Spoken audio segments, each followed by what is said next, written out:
जी, अस्सलाम वालेकुम। उम्मीद है कि आप तमाम दोस्त खैरियत से होंगे और आज का दिन भी ट्रेडिंग के हवाले से अच्छा गुज़रा होगा।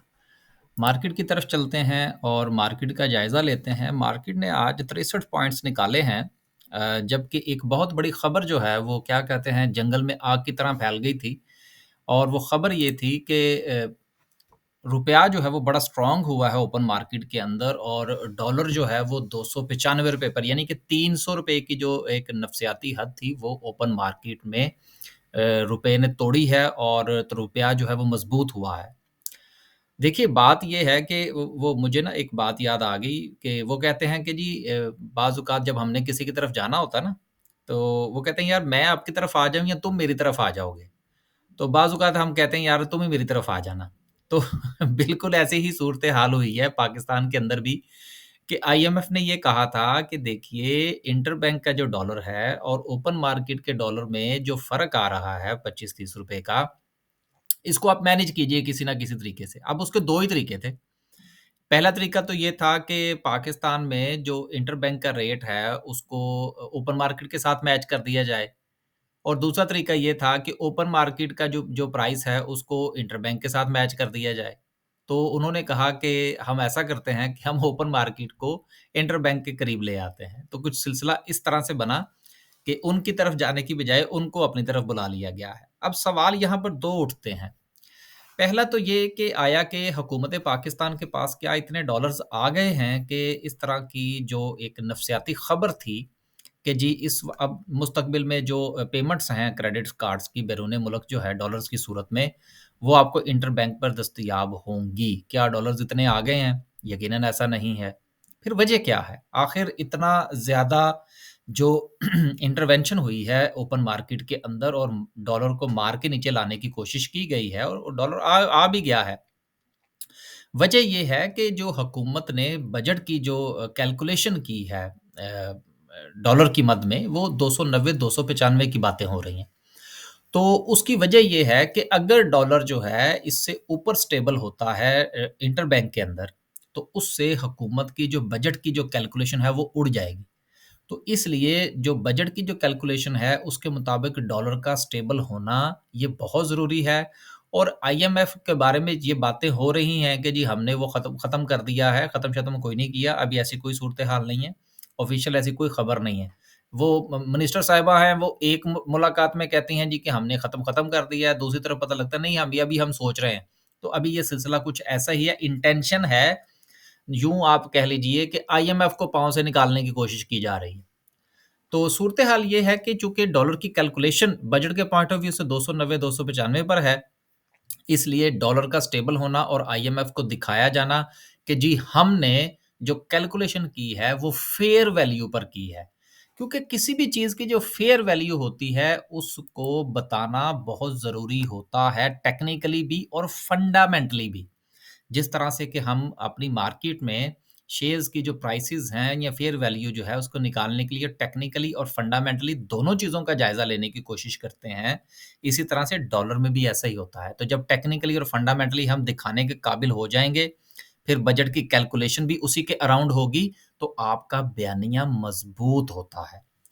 अब यहाँ पर स्टेबल रहेगी कि नहीं रहेगी, मैं तो गुज़िश्ता काफ़ी अरसे से कह रहा हूँ कि ब हो सकता है डॉलर 350 को भी टच कर जाए, लेकिन डॉलर स्टेबल करेगा 280 से 290 के दरमियान।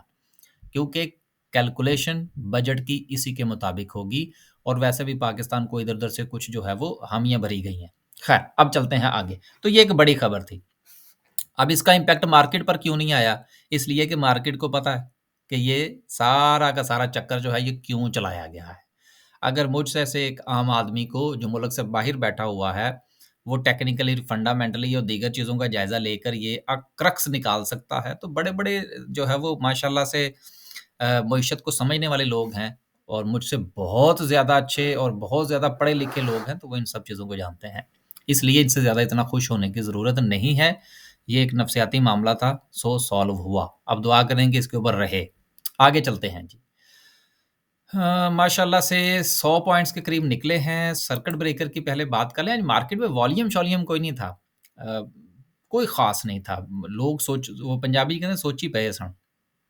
अपर कैप की बात करें तो कुछ नहीं है। लोअर कैप की बात करें तो उसमें भी कुछ नहीं है। तो सूरत-ए-हाल बिल्कुल जूँ की तूँ रही, जिस तरह से कि कल मार्केट क्लोज़ हुई थी, आप समझ लें कि उसी पे ही आज क्लोजिंग हुई है। 40-42 हज़ार का इंडेक्स हो तो 60 पॉइंट्स ऊपर-नीचे ये बिल्कुल कंसीडर नहीं होते। आगे चलते हैं जी और बात करते हैं ग्राफ़िकल व्यू की। अच्छा, एक जो था वो मैसेज मुझे आज मौसूल हुआ था और उसमें ये सवाल पूछा गया था जी कि जो एक्सपेक्टेड डिविडेंड्स या पे आउट्स होते हैं किसी भी कंपनीज़ के, उसकी लिस्ट कहाँ से मिल सकती है? देखिए, इसके बारे में 2 चीज़ें हैं। पहली चीज़ होती है जिसको हम लोग कहते हैं मुख्तलिफ़ किस्म के ब्रोकरेजेज़ हाउसेज़ की रिपोर्ट्स, रिसर्च रिपोर्ट। उसको वो कानूनी तौर पर पाबंद हैं कि वो कुछ ना कुछ रिपोर्ट्स जो हैं वो झूठी-सच्ची बना के तो वो लोगों के साथ जो है वो शेयर करें कि मुस्तकबिल में क्या हो सकता है। अब जो वो एक्सपेक्टेड रिपोर्ट होती है, वो तो आपको मुख्तलिफ़ किस्म के ब्रोकरेज हाउसेज़ से मिलेगी और वो इस किस्म की रिपोर्ट शाया करते रहते हैं। जिस ब्रोकर के साथ भी आपका अकाउंट है, वो भी इस किस्म की रिपोर्ट्स बनाते रहते हैं और वो आपके साथ शेयर करते हैं। लिहाज़ा ब्रोकर्स की जो अपडेट्स हैं, ईमेल्स हो गई या जो ऐप्स के ऊपर जो अपडेट्स आती हैं, उनको ज़रा देख लिया करें। दूसरी बात ये है कि अगर आपने कन्फर्म इन्फॉर्मेशन लेनी है, तो उसके लिए आपने ये अनाउंसमेंट वाला ये जो सेक्शन है ना, ये वाला सेक्शन, इस पे चले जाना है और यहाँ पर जाके ये लिखा हुआ है कंपनी अनाउंसमेंट्स, इसको आपने क्लिक कर लेना है। चलिए मैं आपको दिखाई देता हूँ। इसको आप क्लिक कर दीजिएगा, तो ये आपके सामने जो है वो लिस्ट आ जाएगी। हर रोज़ जो मुख्तलिफ़ किस्म की इन्फॉर्मेशंस कंपनीज़ की तरफ से पाकिस्तान स्टॉक मार्केट को बताई जाती हैं और ये जो खबरें होती हैं या ये जो इन्फॉर्मेशन होती है, ये 100% दुरुस्त होती है। इसमें किसी ने अंट-शंट नहीं मारा होता या ब्रोकरेज हाउस की जो है ना वो एक्सपेक्टेशन नहीं शामिल होती। जब चीज़ें जो है वो ना वो कहते हैं ना हैज़ बीन डन, जब कोई चीज़ वकूफ़ पज़ीर हो जाती है, जो भी कंपनीज़ ने काम कर लिया होता है या जो वो करने जा रहे होते हैं, वो दोनों सूरतों में, जो वो प्लान करते हैं, वो भी स्टॉक मार्केट को बताते हैं और जो वो डिसीज़न करते हैं, जो काम कर लेते हैं, वो भी स्टॉक मार्केट को बताते हैं। तो यहाँ से आपको कन्फर्म न्यूज़ मिलेगी और एक्सपेक्टेशन जो है वो आपको मार्केट से मिलेगी। उसके लिए कोई जो है वो आप यूँ समझ लीजिए कि काबिल-एतमाद इदारा नहीं है। तो उम्मीद है कि आपको जवाब मिल गया होगा। आगे चलते हैं जी। और वापस चलते हैं हम ग्राफ़िकल व्यू पर क्योंकि मैंने सोचा कि साथ-साथ ये भी सिलसिला सवालात का भी निपटाते जाएँ। टॉप 10 सेबल्स की बात करते हैं। अब सबसे ज़्यादा वॉल्यूम रेज़िडेंसी में रहा और वो भी कोई ख़ास नहीं है और डब्ल्यूटीएल में तो बिल्कुल ही कुछ नहीं है, 8 मिलियन का वॉल्यूम एंड सो एट सो बात जो है वो 2 से 3 मिलियन के करीब जो है वो सिमट गई। हमने भी आज सिर्फ़ एक ही शेयर खरीदा है, वो भी स्टॉप लॉस के साथ, बाकी कुछ नहीं खरीदा। कल जो था वो हमने एक शेयर के ऊपर नज़र रखी हुई थी, वो नीचे गया था, हमने खरीदा और मज़ीद जो है वो खरीदने की कोशिश की। अगर वो जाएगा तो फिर और खरीदेंगे इंशाल्लाह। आगे चलते हैं जी और बात करते हैं कि आज सूरत-ए-हाल जो है वो मुख्तलिफ सेक्टर्स वाइज़ क्या रही। उससे पहले जो है वो हम अपनी कंपनी की थोड़ी-सी मशहूरी कर लें, क्योंकि 5 तारीख तक हमने मशहूरी करनी होती है अपनी कंपनी की। तो ये हमारी जो है जी सर्विसेज़ हैं जो हमने यकम जून से यानी कि आज से ओपन है।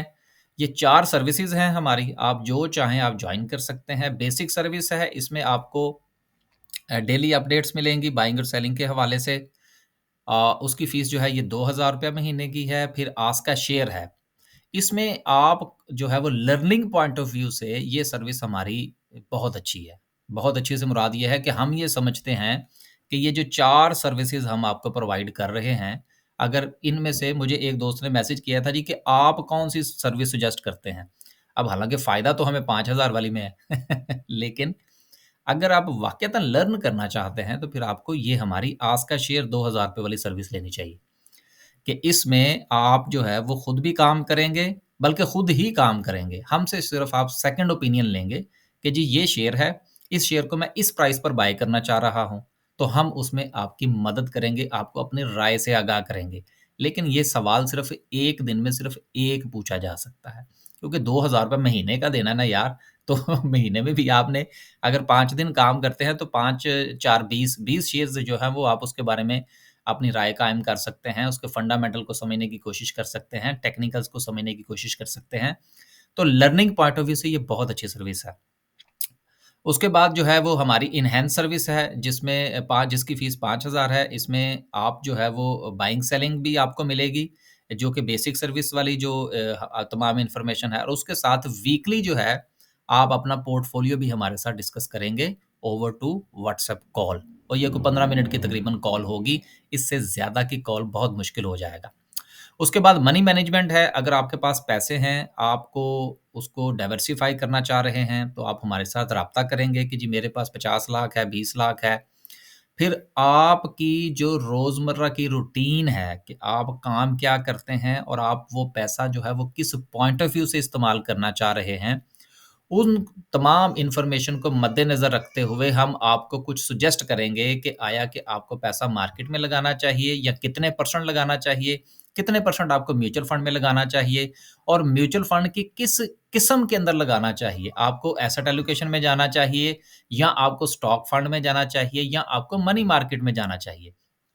तो ये इस हवाले से हम आपको गाइड करेंगे कि जो एक्सपेक्टेड रिटर्न्स हैं, अगर आप स्टॉक मार्केट में जाएँ या म्यूचुअल फंड में जाएँ, तो वो मुमकिना तौर पर क्या हो सकते हैं। तो आपकी जो फ़ाइनेंशियल ज़रूरियात हैं, उसको मद्देनज़र रखते हुए हम आपको एडवाइस करेंगे। इसकी फ़ीस 5,000 है और ये वन्स होगी कि आप ये फ़ीस जमा करवाएँगे, हमारे साथ राब्ता करेंगे, हम आपको फ़ोन कॉल के ऊपर आपके साथ डिस्कस करेंगे, देन वो आपकी फ़ीस ख़त्म। इसमें मंथली वाला कोई चक्कर नहीं है कि आप ये जमा करवाएँगे और महीने पूरा जो है वो आप हमारे साथ राब्ते में रहेंगे, ऐसा नहीं होगा।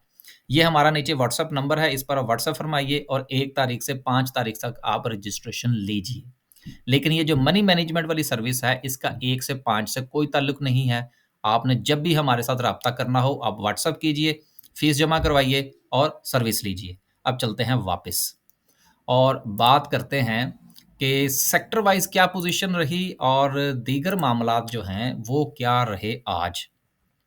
क्योंकि आज मार्केट में काम ही कोई नहीं हुआ, तो लिहाज़ा सूरत-ए-हाल सो एंड सो जो है वो चलती रही है, जिस तरह से कि कल थी। आज जनाब तमाम के तमाम सेक्टर्स जो हैं, वो तकरीबन डिप्रेशन का ही शिकार रहे हैं और सबसे ज़्यादा कमर्शियल बैंक्स जो हैं, वो मारे गए हैं। हालाँकि बैंक्स के हवाले से मुस्बत न्यूज़ थी कल के स्टेट बैंक ने इनको वो क्या कहते हैं क्लीन चिट दे दी है कि जी जो मार्केट के अंदर डॉलर के अंदर हैंकी-पैंकी हो रही है, उसमें इनका किरदार नहीं है, गो के इनका किरदार है। अब ज़ाहिर-सी बात है कि अगर ये खुद अपने बैंक्स को जूते मारेंगे, तो फिर दुनिया भी इनको जूते मारेगी और आपको मेरे वो अल्फ़ाज़ याद होने चाहिए कि मैं ये अक्सर कहा करता था कि जब घर का बड़ा घर के बाहर खड़ा होके कहे कि हम चोर हैं, चोर हैं, चोर हैं, तो उस वक़्त हालात ख़राब होते हैं। और उस वक़्त लोग जो पीटीआई वाले थे, वो टका के गालियाँ निकालते थे हमारे व्हाट्सएप के ऊपर भी आके। तो चलें, बहरहाल अब देख लें क्या-क्या भुगत रहे हैं लोग। ख़ैर, अभी चूँकि वो पाबंद सलासल हैं, तो चलें छोड़ें। उसके बाद जी फूड है, फिर फर्टिलाइज़र है, यानी कि आप यूँ कह लीजिए कि जो अच्छे सेक्टर हैं, अच्छे से मुराद ऑयल एंड गैस है, वो थोड़ा-सा मुस्बत रहा।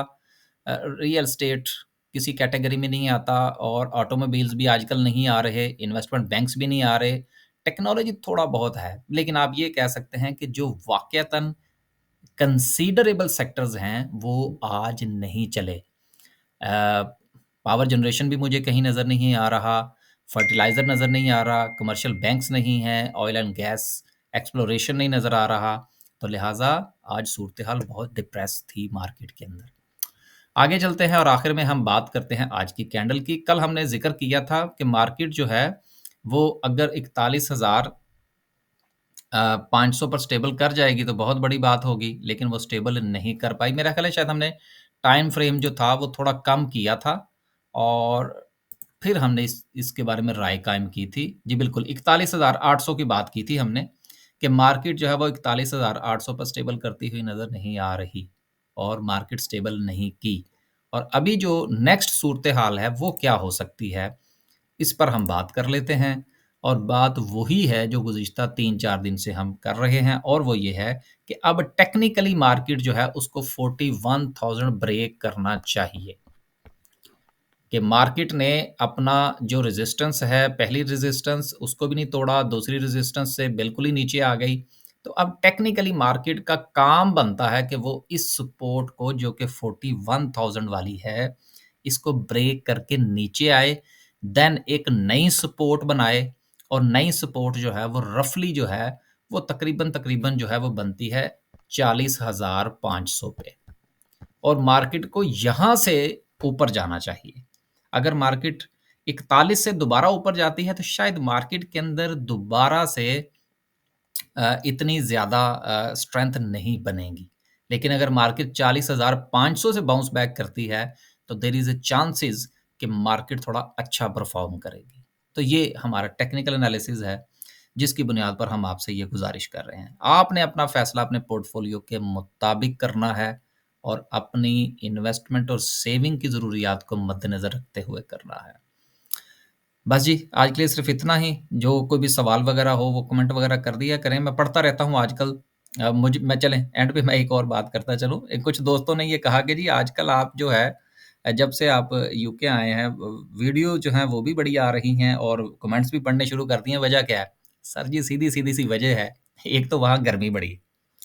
दूसरी बात ये है कि काम करने बैठो, तो पता लगता है जी कि बिजली चली गई। अच्छा जी, बिजली आ गई है तो बाद में पता लगता है जी कि कोई और काम हो गया। कभी एसी खराब हो गया, कभी कुछ हो गया, कभी कुछ हो गया। तो यहाँ पर चूँकि थोड़ी-सी ये सूरत-ए-हाल बेहतर है, तो इसलिए ज़रा थोड़ा-सा टाइम मिल जाता है काम करने के लिए, और कोई बड़ी वजह नहीं है। अल्लाह हाफ़िज़।